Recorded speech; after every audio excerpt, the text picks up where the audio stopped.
Ready for occupancy.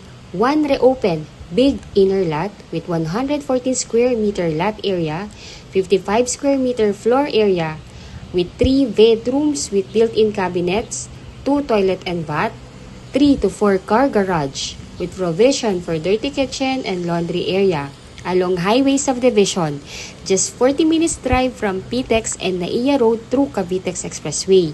Only 30,000 to reserve, 75,000 all-in down payment, and 33,000 monthly amortization. Move in within 3 to 5 months upon housing loan approval. First reserve basis.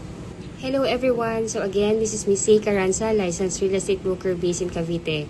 Ayun po, so again, if you are new to my channel, please do me a big favor po. Please subscribe and hit the bell button found in the lower right of this video screen. Thank you in advance and bless you all po. Ayun po, so mga kababayan, lalo na po sa ating mga OFW na naghahanap ng bahay na pwede nang lipatan agad-agad pa uwi ninyo sa Pilipinas, napakagandang balita po ang hatid ko po sa inyo ngayong araw na to. Kung matagal na po kayong nanonood ng aking mga vlog, alam niyo na bihira po tayong magkaroon ng mga pagkakataon na makapag-feature ng gantong mga reopen units. At mas bihira pa po kapag nag-reopen ay isang malaking lote. Ready for occupancy at napakaganda ng lokasyon sa loob ng subdivision. At ngayon po, isa pong napakagandang unit ang ipinapakita ko po sa inyo ngayon dito sa amin sa Estancia Enclaves East Face. Ayun po.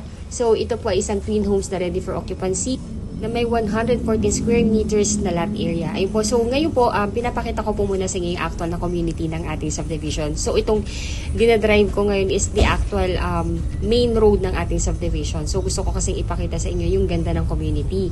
Ito pong nasa left side, yan po yung aming Estancia Enclaves West Face. Yan po yung ating face na unang natapos. Then, ayan po yung itong may takip ng yung ipinapakita ko sa inyo ngayon. Diyan po itinatayo ngayon yung 1.2 hectares na amenities.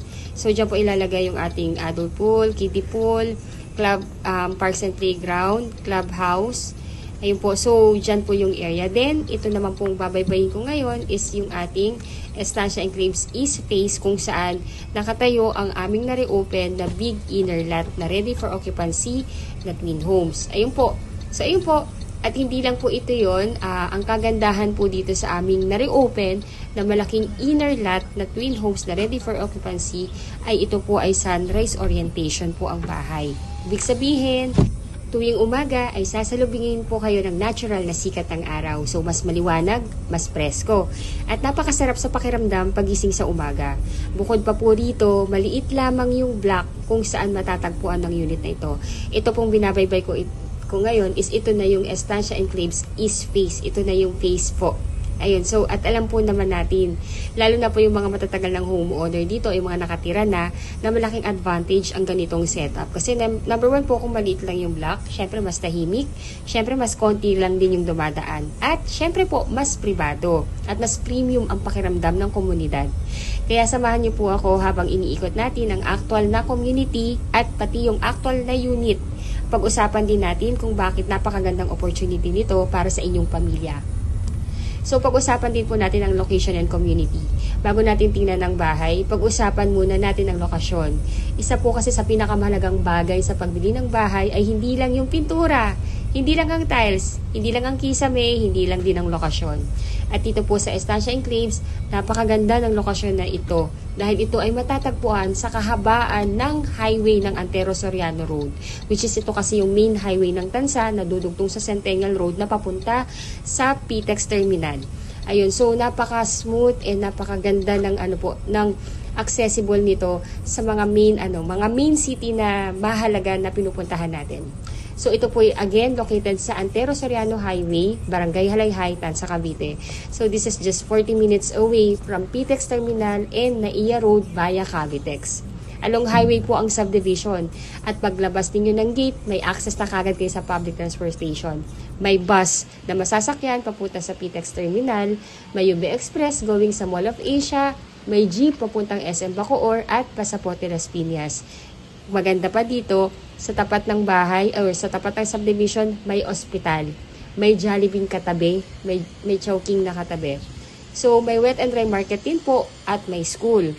Lahat po yan nakapaligid lang sa labas ng ating subdivision. Less than 5 minutes away lang.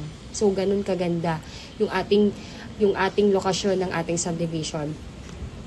At nasa halos 10 minutes away lamang po yung ating subdivision papuntang SM Tansa at Furgol Tansa. Ito po kasi yung klase ng lokasyon na hindi mo kailangang bumiyahe ng malayo para sa pang-araw-araw na pangangailangan ng pamilya.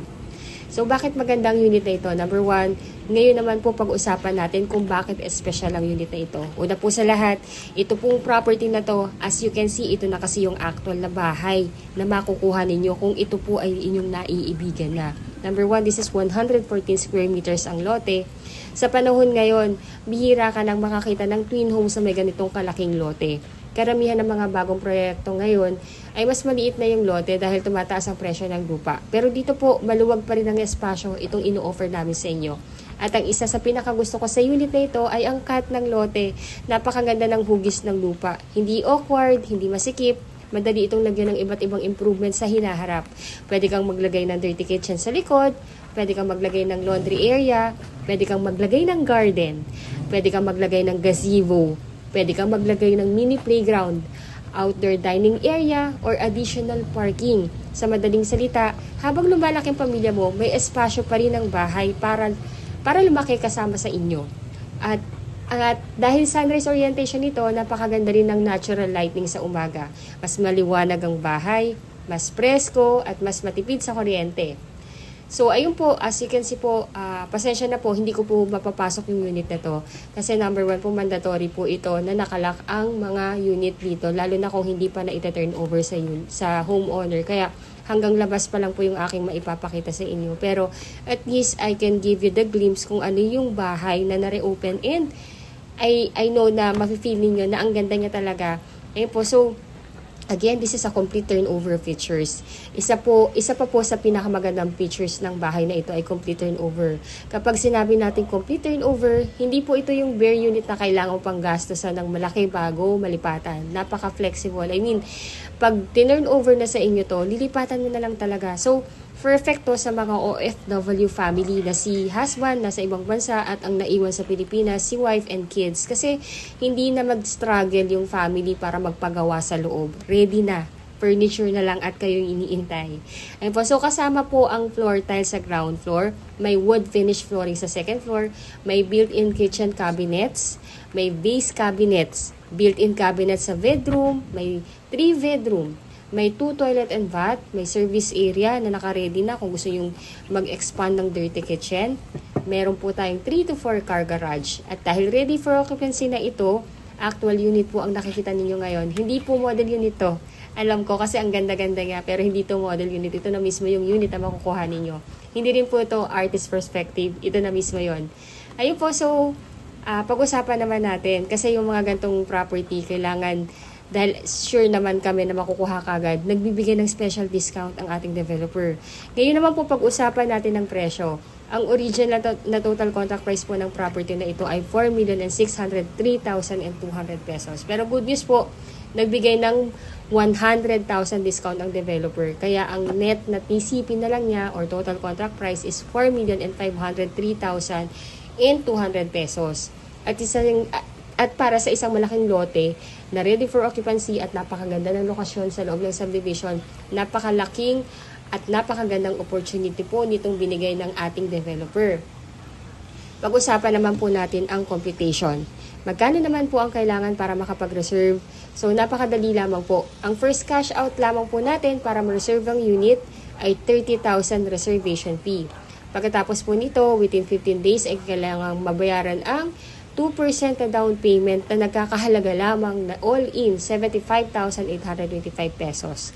At pagkatapos po natin mabayaran yung reservation fee and down payment, stop payment na po muna tayo. Kailangan natin makomply yung complete list of requirement. Mamaya i-discuss ko rin po sa inyo yan kung ano po yung complete list of requirement as OFW na wala sa Pilipinas at ang ating mga kababayan na locally employed na nandito sa Pilipinas. Ayun, para po ma-ready na rin natin. Ay po, so, kailangan ma-comply natin yung mga requirements within 15 to 30 days para po maipa-approve na natin yung housing loan sa bangko. Usually po, ang bank approval ay lumalabas within 3 months upon paying the full down payment natin at makomply yung requirements. Then after noon, kung na-approve na po, directly si bank, usually nag-i-email po yan sa inyo upang inform kayo na na-approve na kayo. Basahin nyo po yung terms and condition, and kung okay na po sa inyo yun, replyan nyo lang po yung bangko na ina-accept nyo na. Then mag-i-schedule na po si bank ng contract signing. Kung kayo po ay nag-work dito sa Pilipinas, personally kayo po yung pipirma doon. Pero kung kayo po ay OFW at wala sa Pilipinas, yung inyong itatalaga na SPA or representative ang siyang pipirma in behalf po ninyo. Ayun po. So, dapat po yung inyong representative is immediate family member. Pwedeng asawa o anak o magulang o kapatid o pinsan o kamag-anak as long as kaipilido nyo pa o ng inyong asawa na nag-e-edad ng 21 to 55 years old. Sila po yung kakatawan in behalf sa inyo sa pagpirma ng mga documents at paugnay sa pagkuha ninyo ng property dito. Ayun po, so siya rin po yung binibigay nyo ng karapatan na mag-accept ng unit pag turnover na. Siya rin po yung kasama namin sa tripping. Ayun po. So, ano po ba requirement? Pag-usapan na po natin yung requirement bilang OFW na nais bumili ng property dito. So, number 1 po, as OFW na kliyente, kailangan po namin yung inyong two valid ID, husband and wife if married, birth certificate plus Senomar kung kayo po ay single, o marriage certificate kung kayo po ay married. Kailangan din namin ang inyong TIN ID or TIN number. Kailangan po ito para sa pagpapa-annotate ng titulo ng inyong property na makukuha. So, important po ang TIN number. Then, latest certificate of employment with declared compensation. Kung wala po kayo nito, pwede pong latest job contract. Then, latest 3 months payslip. Passport, pati po yung latest arrival and departure stamp sa inyong passport. Lahat naman po ito ay pwede nyo i-email sa akin. And I believe, yung iba po dito, hawak nyo na. Pwede nyo pong isend sa akin yan via email po. Ngayon po, at dahil nasa abroad po kayo, huwag po kayong mag-alala. Kasi pwede po kayong magkaroon ng representative sa Pilipinas, which is yun nga po. Pwede yung asawa, anak, magulang, or kapatid, anyone sa immediate family member, or sa mga kamag-anak na kaipilido nyo pa o kaipilido ng asawa ninyo. Then, magbibigay din po kami sa inyo or mag-i-email po ako sa inyo ng SPA form. Yung SPA form po, ito po yung mandatory requirements na kailangan nyo pong pirmahan and kailangan ipakonsularize sa Philippine Embassy kung saang bansa po kayo ngayon naroon. Ayun po, so ito pong SPA form po na ito, fill upan nyo po ito, pirmahan, dalhin po doon, and ipadala nyo po sa inyong magiging representative dito sa Pilipinas para po mapirmahan din niya at maibigay po sa amin. Pwede po niyang isend sa amin via LBC or pwede rin po siyang pumunta sa site office namin dito sa Estancia Enclaves. Ayun po, so if ever naman po na nagkakaroon kayo ng problema sa pagpunta sa Philippine Embassy kasi number 1 po, masyadong malayo sa city kung nasaan kayo, or dahil hindi po talaga makapunta dahil hindi po makalabas sa work. Ayun po. So, kung may mga ganun kayong scenario, please let me know po. Baka pwede naman natin gawa ng solusyon yan dito sa Pilipinas. Advice nyo lang po kami. Ayun po. So, kung kayo naman po ay locally employed, ang requirements naman po is 2 valid ID, birth certificate plus Senomar kung kayo po ay single, or marriage certificate kung kayo ay married. Then, latest certificate of employment with declared monthly compensation or salary. Kailangan din po namin ng inyong latest 3 months payslip at latest ITR. Kailangan din po namin ng inyong TIN ID or TIN number. Ayun po, so napakadali lang po ng mga requirements. Easy as 1, 2, 3 lang po. Para po sa mga kababayan nating OFW, I know po yung ibang requirements on hand na po yan. Pwede na po yung send sa akin via email. Ibibigay ko po sa inyo yung email address ko.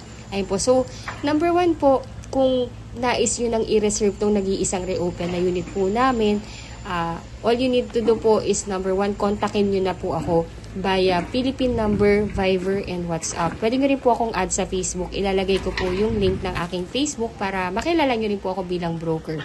Ngayon po, sabihan nyo lang po ako na gusto nyo na yung unit para po makuha ko po. Kukunin ko po kasi yung email address ninyo para ma-send ko sa inyong reservation form. Pag na-receive nyo na po, fill upan nyo lang po ito, then send back nyo po sa amin. Kalakip ng at least 2 valid ID and 1 month payslip. Then the rest of the requirements, pwedeng to follow po yun within 15 to 30 days. Ayun po, so, then after po, nagbibigyan na po namin kayo ng signal na pwede na kayo mag-deposit ng inyong reservation sa sales and marketing officer namin. through AUB account. By the way po, ang developer natin is Raymoland Land Inc. Napaka-reputable na developer po. Siya po yung may-ari ng AUB Bank at Rebisco. Po, so itong pinapakita kong unit nga po pala, this is just a sample of the inside ng bahay, kasi nga po hindi ko na video yung loob ng bahay nung 114 square meter na RFO na big lot. Ayun po, so para magkaroon po kayo ng idea kung gaano kaganda kasi yung unit, para at least na-visualize yun na po na talagang hot selling talaga, kasi because number one nga po, napakaganda, sulit na sulit. Ayun po, so pag nakapag-deposit na po kayo ng reservation fee, ibigay nyo lang po sa akin yung screenshot ng deposit niyo para ma-forward ko rin po sa marketing namin para maresibuhan tayo. Then, the rest of the requirements, sana ma-comply po natin within 15 to 30 days maximum po. Ayun po.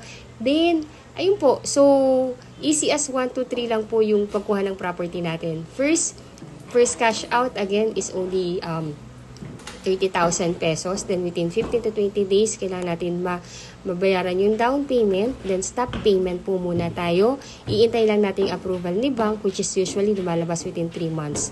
Pag lumabas na po yung approval, basahin nyo lang po yung loans and terms and condition na marireceive ninyo sa email. Replyan ninyo para po ma-schedule na sa loan contract signing. Pagka-contract signing, doon pa lang po mag-i-start yung inyong monthly amortization sa bank, and pwede na nating inspect and i-accept ang inyong unit.